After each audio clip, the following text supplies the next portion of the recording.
Halo teman podcast, bagaimana kabarmu hari ini? Klenta harap teman podcast dalam keadaan yang baik secara fisik maupun psikis. Tapi ya gak masalah juga kalau saat ini teman podcast lagi ngerasa gak baik-baik saja. Maksudnya, kamu berada di podcast yang tepat. Klenta harap podcast kali ini bisa menjadi teman yang sedikit bisa membantumu untuk merasa jauh lebih baik melalui pemahamanmu tentang sebuah healing. Teman podcast yang ikutin perkembangan sosial media beberapa waktu terakhir ini pasti sering banget lihat unggahan istilah healing muncul di sosial media. Yes, bener banget.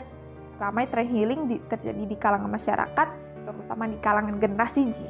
Istilah kekinian ini kerap digunakan Gen Z untuk mengungkapkan sesuatu yang menyenangkan. Artinya healing bisa berarti bermacam-macam. Ada yang healing dengan makanan enak, ada yang healing dengan liburan ke tempat wisata, ada yang healing dengan belanja sana-sini, santai di kamar sambil nonton Netflix, dan banyak lainnya. Lalu, apa arti healing dari sisi psikologi? Mengapa menjadi tren? Berbagai referensi yang kalian baca, healing merujuk ke termin untuk penyembuhan atau pemulihan secara general. Healing bisa dilakukan sendiri oleh tiap individu maupun dibantu oleh tenaga profesional. Tapi, teman podcast episode 3 akan lebih membahas ke self-healing. Sebelum kita membicarakan tentang self-healing, kita mundur sedikit ke akar masalah mengapa setiap orang butuh self-healing.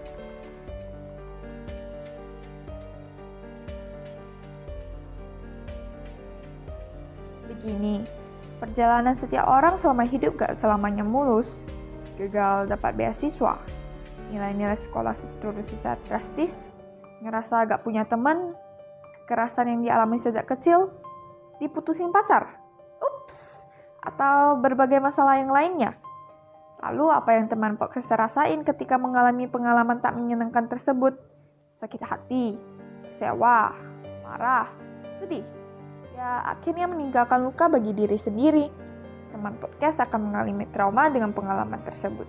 Ya, apa yang kamu alami di peristiwa yang tak enak itu dapat meningkatkan luka batin dan tentunya luka tersebut perlu kamu obati. Nah, banyak dari kita yang berpikir bahwa waktu yang akan menyembuhkan. Apakah teman podcast percaya kalau waktu dapat menyembuhkan luka? Berapa lama sih waktu yang dibutuhkan untuk menyembuhkan luka? 1 bulan? 2 bulan? 1 tahun? Apa 5 tahun?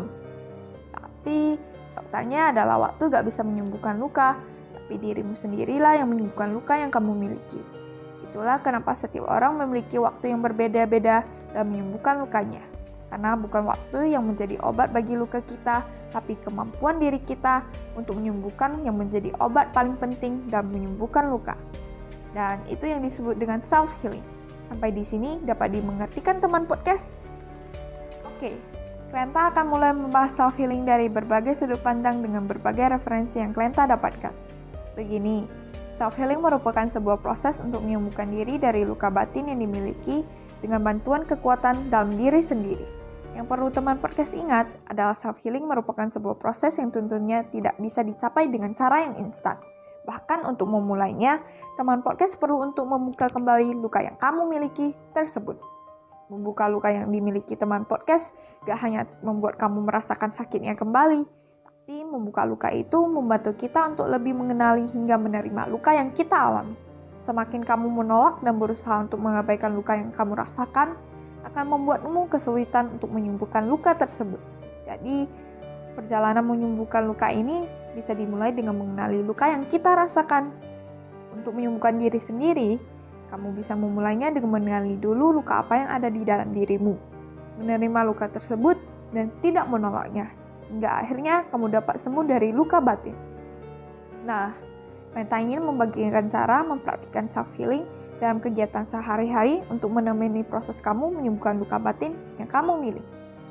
Meditasi dengan teknik grounding. Meditasi ini dapat kamu lakukan setiap pagi sebelum memulai berbagai aktivitas harian. Mulailah dengan meletakkan kaki dengan nyaman di lantai. Ambil 3 tarikan nafas yang panjang dengan setiap tarikan nafas tersebut. Lepaskan energi negatif yang ada pada dirimu. Fokuskan pikiran dan perhatianmu hanya ke telapak kaki. Dan bayangkan dirimu menyatu dengan bumi. Tarik nafas dalam 3 hitungan. Dan ulangi pola ini selama 3 kali. Buka matamu ketika kamu sudah merasa lebih nyaman. Melatih pernafasan. Sebelum memaksakan dirimu untuk tetap produktif, Luangkan waktu 5-10 menit untuk menenangkan dirimu dulu. Carilah posisi yang nyaman, kamu bisa melakukannya sambil duduk atau berbaring. Tarik nafas dalam 6 hitungan dan buang kembali dalam 6 hitungan. Setelah itu, tuliskan apa yang kamu rasakan dan pikirkan. Kamu dapat membiasakan dirimu untuk menulis diary atau jurnal untuk membantu lebih mengenali perasaan dan pikiranmu sendiri. Ingat sekali lagi, kalau self-healing ini merupakan perjalanan dalam hidupmu, mungkin kamu sudah berhasil menyembuhkan luka yang lama. Tapi kalau tiba-tiba kamu bertemu lagi dengan luka yang baru, situasi ini yang akan membantumu terus berproses untuk menyembuhkan diri sendiri. Ada kalanya luka yang kamu rasakan terlalu dalam dan terlalu sulit untuk kamu sembuhkan sendiri.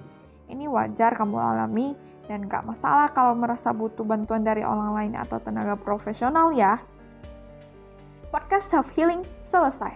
Jangan lupa untuk follow akun teman podcast di Instagram, Spotify, dan YouTube. Cek saja link yang ada di deskripsi podcast ini ya. Akhir kata, semoga podcast ini bisa membantu teman podcast semangat menghadapi setiap masalah yang ada. Terima kasih teman podcast. Kalian mau self-healing dulu ya. See ya!